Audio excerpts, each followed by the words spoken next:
67 Camaro, mechanical gauges. You want to find out how it's done? Grab a coffee and hang out.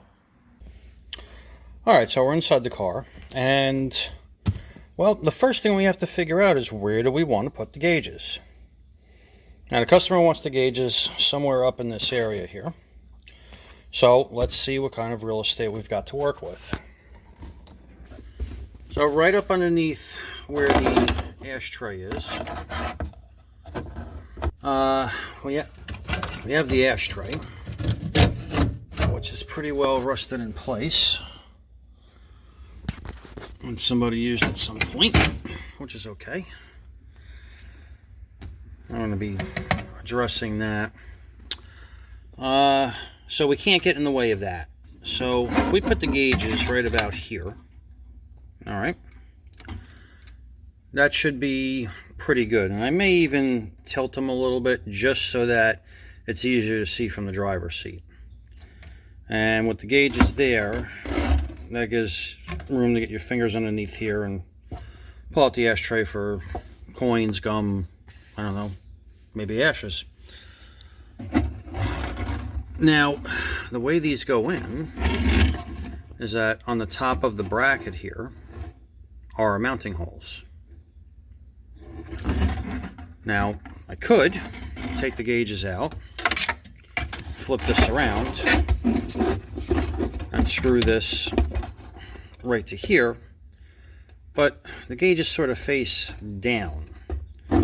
So, I got a couple of different options. If I bend the 90 degree that's already on the bottom of this right here, well, the issue we have, well,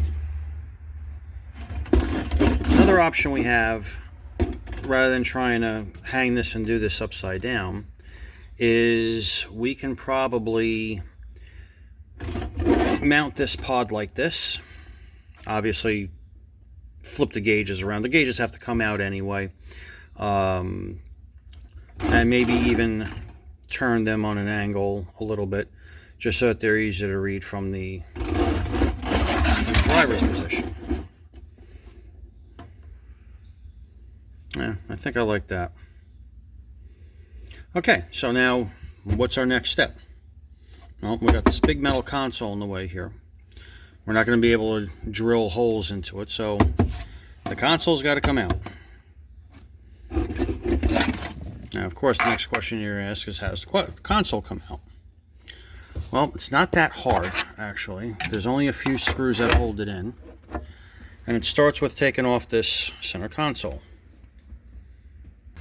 So anyways, that gets that out of the way.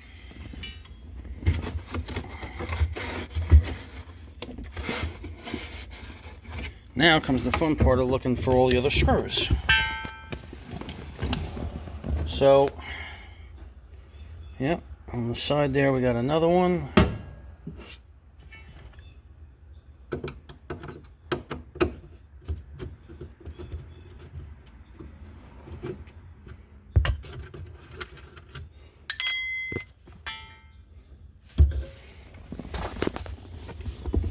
And we got one over here.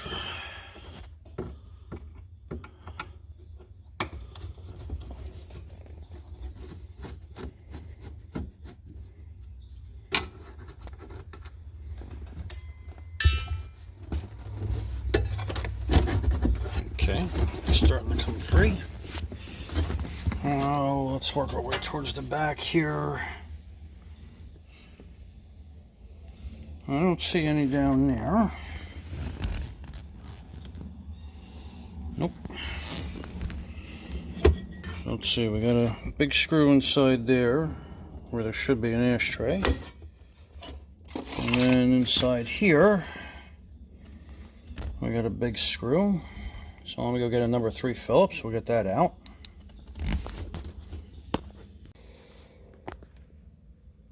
Okay, so I always told you I'd bring the good, the bad, and the ugly of everything. Here's our issue. We got all the other screws for the center console taken out. One inside there. We get back to this one, which is inside the ashtray well. And when I turn the screw, there's a nutsert that's installed from the factory. Goes through the floor. Well, the nutsert is turning under the car. The only way to take it out is to take the drive shaft out. And because this is a convertible, there's a big cross brace under the car that's also got to come out. And I have the car jacked up right now. So it wouldn't be a good idea to take that out and have anything shift on the car. So plan B. And basically what that is I'm going to take out this piece here. Okay. And I'm going to mount the gauges underneath here. Now, I was looking, there's already a couple of holes drilled in here. So, I'm wondering if somebody didn't already have the same idea and had a set of gauges in there. So, I'm going to screw this whole thing back together. There we go. I'm going to screw this whole thing back together and then go ahead and take this out. Okay, for anybody not in the know, here's what is going on. Down on the bottom, you're either going to have 2 or 4 screws that hold the bottom of the radio bezel on. Up here, you're going to pull off your shaft knobs. You may have to pull good or get a screwdriver in there, but they'll come off. And then there'll be 2 half-inch nuts that hold the nuts onto the radio shafts. Once you do that, the whole thing comes apart. And now we got a piece here to mount our actual gauges to. Alright, so over here on the bench, let's see where everything's going on. We have our gauge pod. We have our trim piece, and essentially that's what we're going to end up with. So, first thing I got to do, I got to take these gauges out, because where the holes are is right where the gauges are. So, I need some small sockets.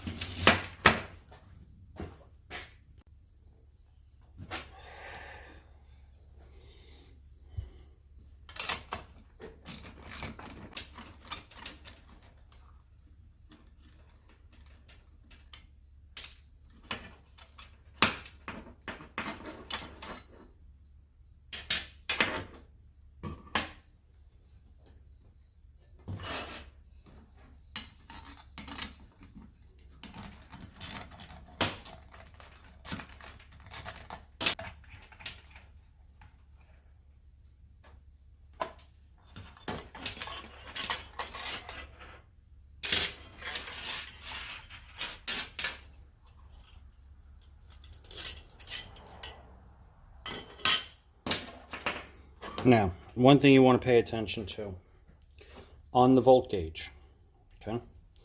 This is the only bracket that has these little rubber isolators. That way when you put the positive and negative on here, you don't blow anything up. So make sure they go back together the right way when you put it back together. Now, we've got our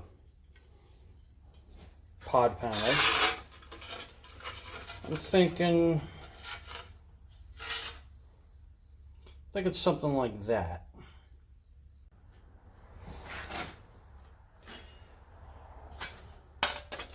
So before I get too crazy with mounting this, I want to make sure the mounting bracket for this in the car isn't in the way of when I put these screws in. Alright, looks like we're going to be okay. It does come with the gauges themselves come with hardware and fittings and whatnot. So a lot of these nuts and screws we have here, these are actually going to be for mounting the gauges. And then we have these 4 screws for mounting the pod to here. Now these screws may be a little long, so I may end up cutting them off just to make it fit, but let me go ahead and get this mounted and see what it looks like. Okay, so I've selected a drill bit that's a little bit smaller than what the actual screws are. I think that's about what I want. Thinking about like on the 69 Camaro with the center console, the gauges, you know, they're down low, they're recessed, but they're kind of angled over also.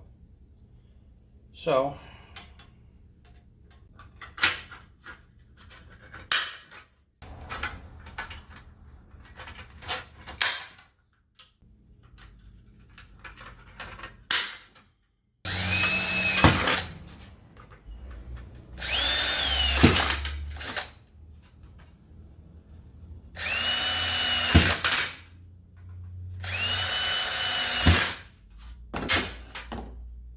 okay, that went off without a hitch.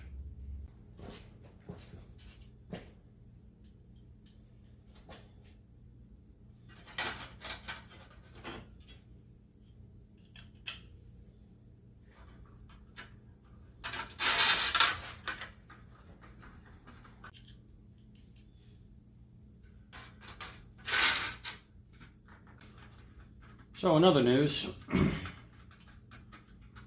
Chadwick Boseman passed away.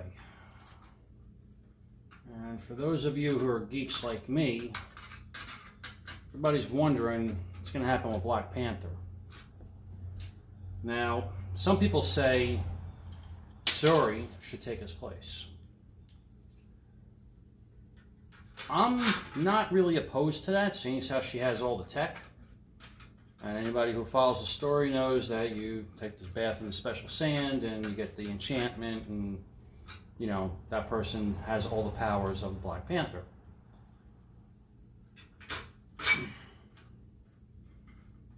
I'm not sure how I feel about that. And now I hear that Netflix is trying to buy something of Marvel or whatever so that they have the rights to everything. That I really don't like. Oh, what do you guys think? Let me know in the comments below if anybody's actually paying attention. Okay, so that's about what we're going to look like. It's just off, just enough that the driver could see what's going on. I kind of dig it. All right, now, believe it or not, this is the easy part. Okay, the hard part is going back to the car. And now we gotta drill a big hole in the firewall because we need to make room for this for the water temperature. And then we're also going to have another line going through for the oil pressure line. Yeah, like I said, they're mechanical gauges, so you gotta run everything. Fortunately, the voltage we can pick up from just about anywhere. I'm sure somebody someplace will say, well, you know, you really should pick it up from the alternator or from the voltage regulator. That may be true. The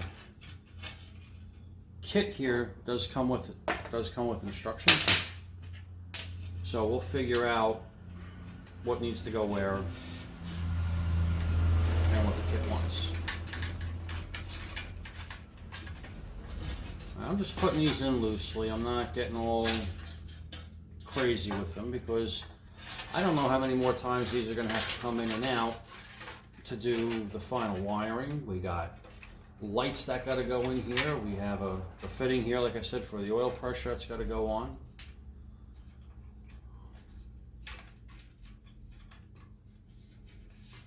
All right, now we just want to make sure everything fits, and this thing is going to screw back in place. We're not going to have any fitting issues. So we'll just give them a little snug.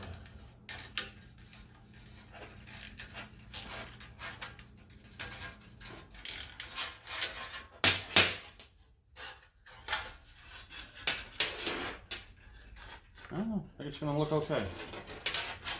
Let's see what it looks like in the car.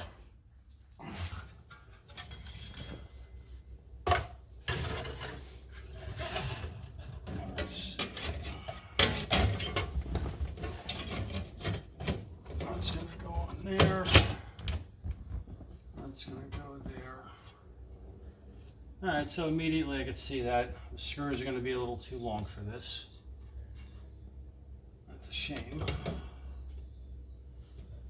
Now, there's a couple of different ways to overcome this. I can't get a drill up inside here to drill this, and I certainly don't want to cut this whole thing out. So I think simply what I'm going to do is shorten these screws up.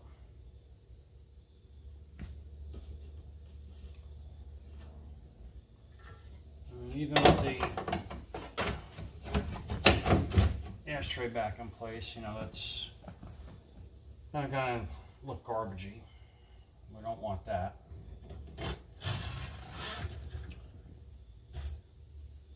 Now the other option is where I can get a drill on the ends here, is to just open up a hole for these to slide into. Actually, I can't get a drill any place.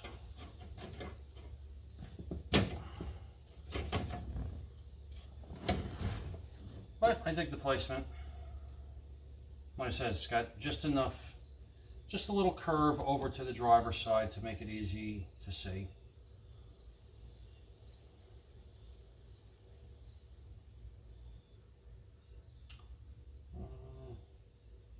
All right.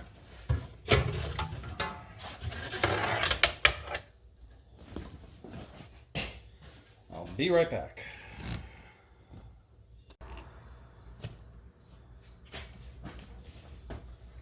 Okay, so plan B. Now I know somebody out there is going to be screaming, why don't you just get nuts and bolts and put them in the other way? Well, that's what I did. Okay, so here's the screw heads. Here's where they come through this side. So now,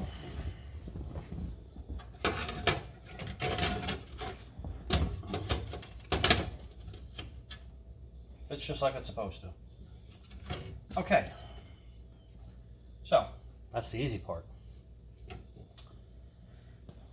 What's the hard part, Lou? Well, now we got to drill a hole in the firewall, and we got to run our tubing out for the oil pressure and for the temp sending unit. So let's get under the hood and find a good spot to, well, blow a hole in this car. All right, so looking under the car, we got a couple of things to contend with. First one is, where are we going to drill our hole? Now, we don't really want to drill it up here because we're going to be way behind the dashboard. So we want to try to stay down maybe where the steering column is. But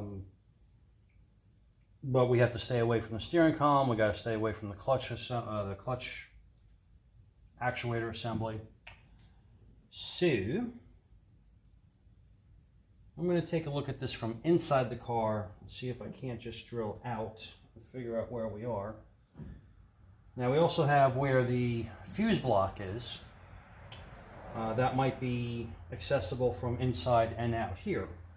Because don't forget, we don't have to just drill a hole. Well, we got to put the tubing through it, and then we also have to put a grommet on it. So we need room to get our little sausage fingers in there and be able to get that grommet in there properly so that the firewall is sealed. So I'm going to take a minute or three and go inside the car and check this out. Alright, so one of the perils and pitfalls of dealing with mechanical gauges, depending on the package you buy, is how the sending units are assembled. So in our particular case, these are Bosche, made in China, land of Harbor Freight and viruses. So here's the issue that we have. This is the water temp sender here, okay? Now originally what I was going to do is I was going to use a much smaller grommet like this, kind of split it, you know, cut it, put it in, and then run this, and then run our oil tubing. However, that won't work. Why won't it work? Well, because this nut here and this probe has to pass through the firewall. Now, that requires a pretty large hole. Exactly this, exactly this size. All right. So what's going to happen is I have to drill a hole, pass this through, then take my oil tubing, pass that through, and then I have some split loom tubing up on the shelf, and I should have a size big enough to fill this in so that it doesn't create any leakage issues. However, there's an issue inside the car. And that issue is right up here where the clutch linkage goes through the firewall. Now, there's supposed to be a grommet here. There's not. But then somebody took this wire with this grommet and passed it through that same hole. And had all of this wiring attached to the end of it with these two connectors that went up to the fuse block to the accessory fused and lamps. And it looks like what they were trying to do, I followed the wiring, they were trying to get the headlight doors to work. Now, as rusted as they look, I'm going to take a guess and say they don't work. So we're going to kind of abandon those wires. And then somebody tried hooking up a radio. And as you can see there, the radio fuse, that 25 ampere, is blown. So find out what happened with that. So my plan is pretty simple. Being that nobody's foot is really going to live right in this spot here, I'm going to make a huge honking hole right here, put the grommet in, pass these two wires through it, and sort of leave these in here. I'm not sure where they should have plugged to inside the car here. I don't see, one, I don't see a place for them to plug into, unless it comes all the way up to the headlight switch, which I doubt. And also, I don't see an extra hole in the firewall where that grommet would go into. But I know that having electrical wires rubbing on the edge of sheet metal is a very bad idea. And then having the clutch assembly moving and rubbing everything up and down is an even badder idea. So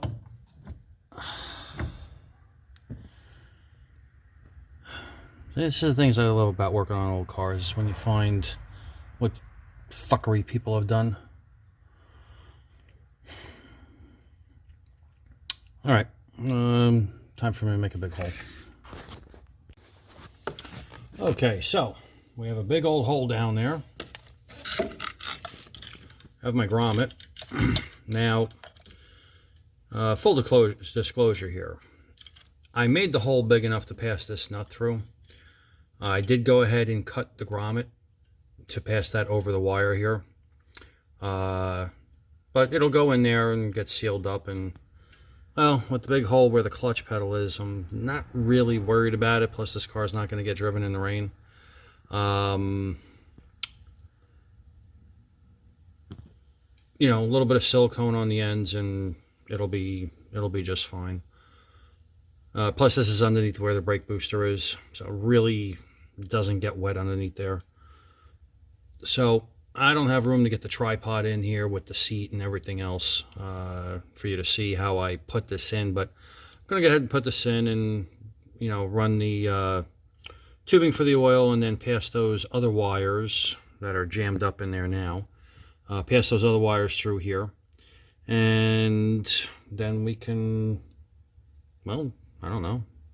I'll either button up the gauges or I'll hook it up to the engine.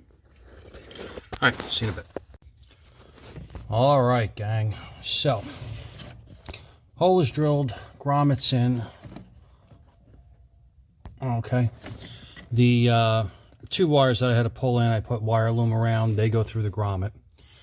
The oil line and the water temp line are run through. So the hole's pretty tight. It's kind of hard to move everything and have one hand. Like I said, I can't get the tripod down here. But I just loosely have the tubing for everything put in. So now comes the fun part. Up underneath the hood and get these hooked up. Alright, now comes all the hard work. Now for anybody keeping score, that was about an hour and a half between screwing around with the gauge panel itself, drilling the hole, making a grommet, fitting a grommet, putting the tubing through, running that other wire through. So now we're at the point where we actually get to start hook up the engine side of this. So the first thing we're going to hook up, because it's the easiest, famous last words, is going to be the water temp sender. Now, depending on how much fluid's in the system, and this thing's very full, you may want to get down to the radiator petcock and take some fluid out. I'm going to crack this thing loose and see what happens.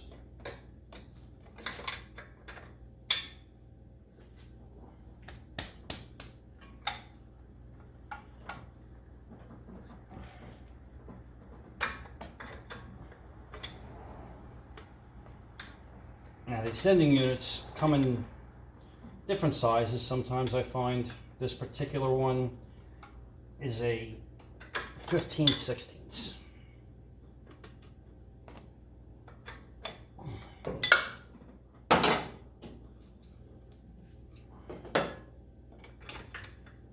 And there actually is a special socket for these. They're extra deep to accommodate the sending unit.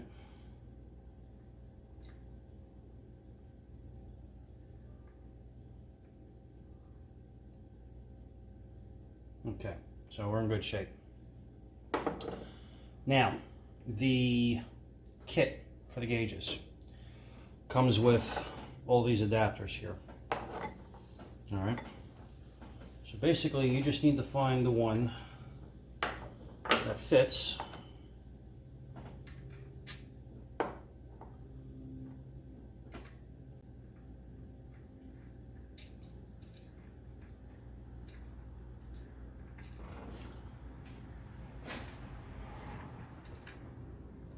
Oh, never mind.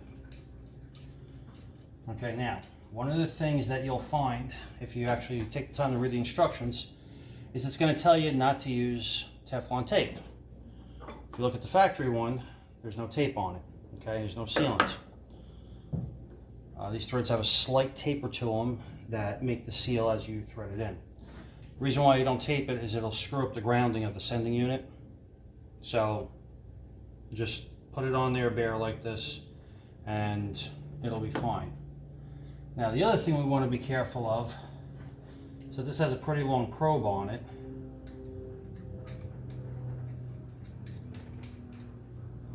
Okay. Because I've run into situations where the probe actually hits the thermostat, and that's no good.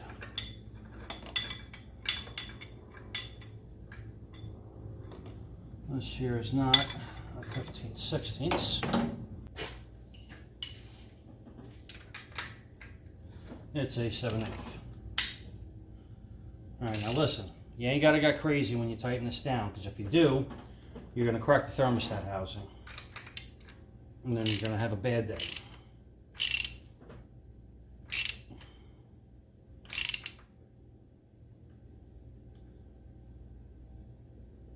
That's enough. Okay, now, before I get too crazy with this, I want to finalize my routing of this, which Try to keep it as neat as possible. And whatever you do, listen to me. Do not bend this tubing into a 90-degree whatever. Okay? Because once you bend this tubing, it's kinked, it's ruined, and your gauge won't work. Which means that now you have to go out and buy a new set of gauges, because I'm sure they were smart enough to design these, or at least market these, where you cannot get replacement parts.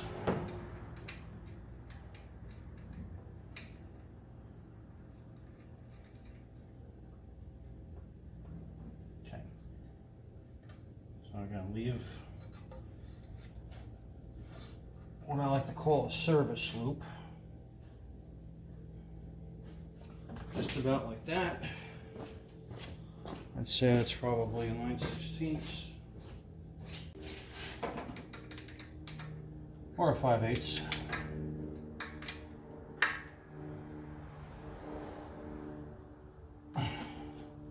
That's that. All right, now that's done. We can move on to the oil pressure sending unit.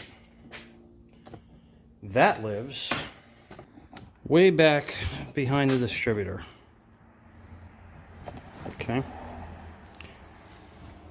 Now I'm going to try to do this with the camera. I don't know that I'm going to be able to do it because, well, there's only enough room for one of us in here. And I'm the one who's got to actually see what's going on. But way back there, okay, way back there, that's the oil pressure sending unit. And that's where that white tubing is going to. So, looks like to make things easy on myself, I'm going to get rid of this.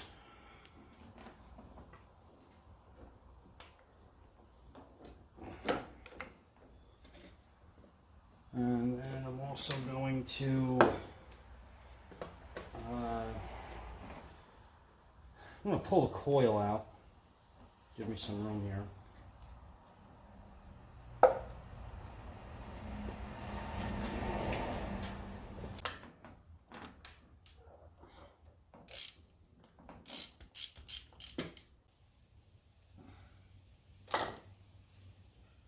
Now, for those of you that don't know, a lot of oil pressure senders take a specific socket.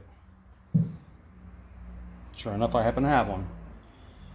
This is from a company called Performance Tool.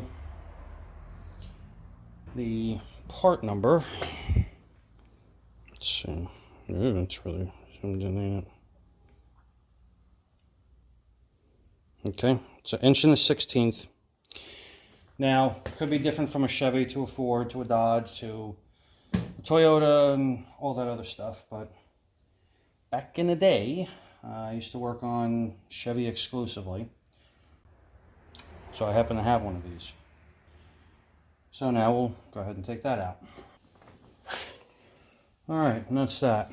And I apologize for you having to look at my back, but like I said, there's only enough room for me. All right, now listen up. The oil pressure sending unit is going to have two pieces to it. It's not even the sending unit, it's just a port. So you have this piece that gets screwed into the intake manifold. Then you're going to have the oil line with a ferrule and a ferrule nut. Now, if you don't know what that is, a ferrule is just, it's a fancy name for a crush washer, and it's tapered. And I'll show you that when it's time for it to go in. It can only go in one way. Then you'll tighten everything. You know, you'll tighten this into the manifold, put the line on, tighten the nut. Now listen, same thing. You ain't got to get crazy with this. All right, it's only brass. So just put it in there, snug it up. That's it. All right, so listen. This part screws into the engine block. It's down behind the intake manifold. Try not to drop it. It'll probably get lost in another dimension. There's only one of these in the kit. Now, you're also going to have, up at the top here, there's a taper. All right.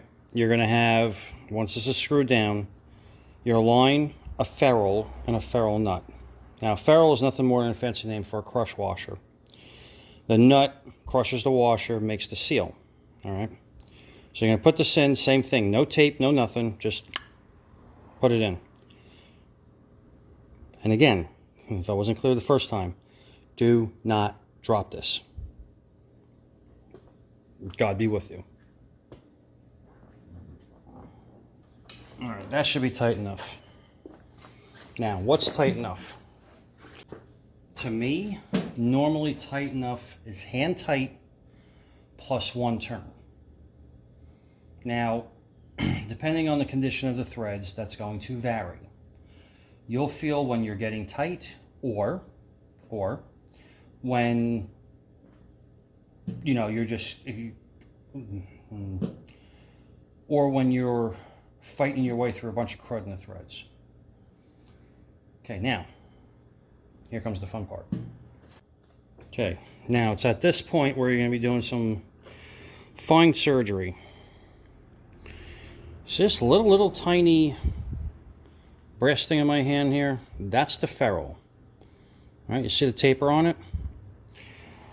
The taper has to go down into that. This is the ferrule nut. So, we grab our oil line, put the line through the ferrule nut. The ferrule on the line. Now look, see how I'm working all the way out here? This is where you want to be working, because if you drop this, guess what? You're screwed. There's not another one in the kit, and you're not just going to run down to Home Depot or Lowe's or Sam's Hardware store and grab another one of these. So, just make sure everybody can see everything. So here's our oil pressure line, ferrule nut. Now you squarely put this into, and you know it's not going to go anywhere, which is good. So now you squarely put this into the port, drop that on there, and then start tightening the nut. Everybody, say hi to Mrs. A. Hi. Mrs. A, say hi to everybody. Hi, everybody. Not that anybody could see her, but she's here. They can hear me. I assure you, I felt a sense of evil. The line is on there, ferrule's on there, ferrule nut's on there. At this point, other than a wire tie or two, we're done under the, well, okay. I gotta put the coil back on. I gotta fix the wire that somebody else didn't fix right the first time. But then after that, we're done under the hood. Not going to bore you with all that. I'll catch you back inside the car as I'm hooking up the gauges.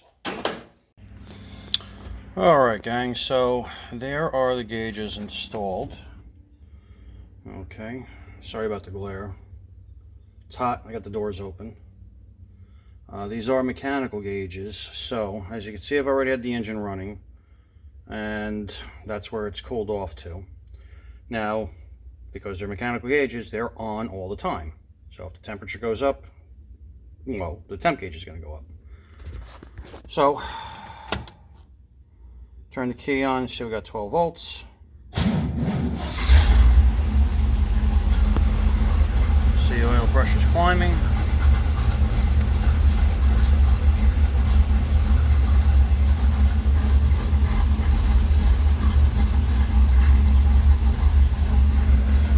Alright, and then as far as the stereo,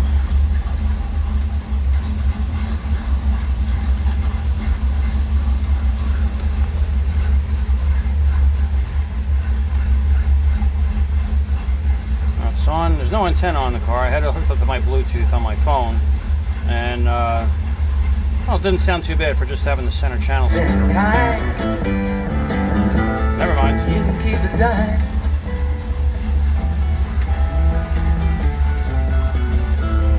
Isn't that the way they yeah, that's the kind of mood I'm in today. Well, let's forget all that.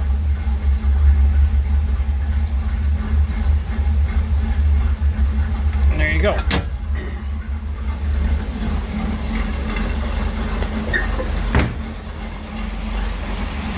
course, the reason why I had the engine running was to come out here and check the leaks. Temp sending unit. Oil pressure's back there. I don't know what I did with my drop lights, but nothing's leaking. Everything's running the way it's supposed to.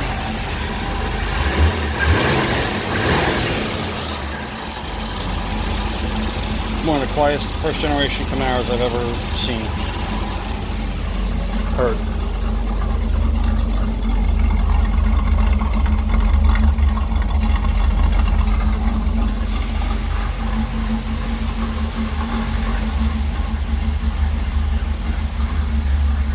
Alright, so there you go. A couple of nice easy projects on this. You can knock this out in the afternoon in your driveway. You know, the main thing to pay attention to is where the wires come through the firewall. Make sure you put a grommet on there. That's it. Follow the instructions. It's that easy.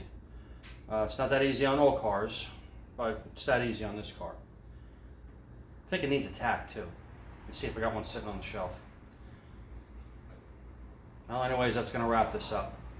Next time we're back on this car, we're going to be addressing the front suspension. We're going to go back and revisit the brakes. I did talk to the owner. Apparently the car sat for 15 years.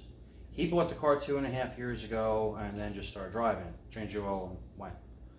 So the brakes, the brake fluid, some of the other stuff on this car has all been sitting around for 17 years, 18 years. So we're going to go through all that. But make sure you stay up to date on this. Make sure you like and subscribe. Check us out on Facebook, Jersey Shore Fabricators LLC. Instagram, JSF LLC. Until we see you next time, peace.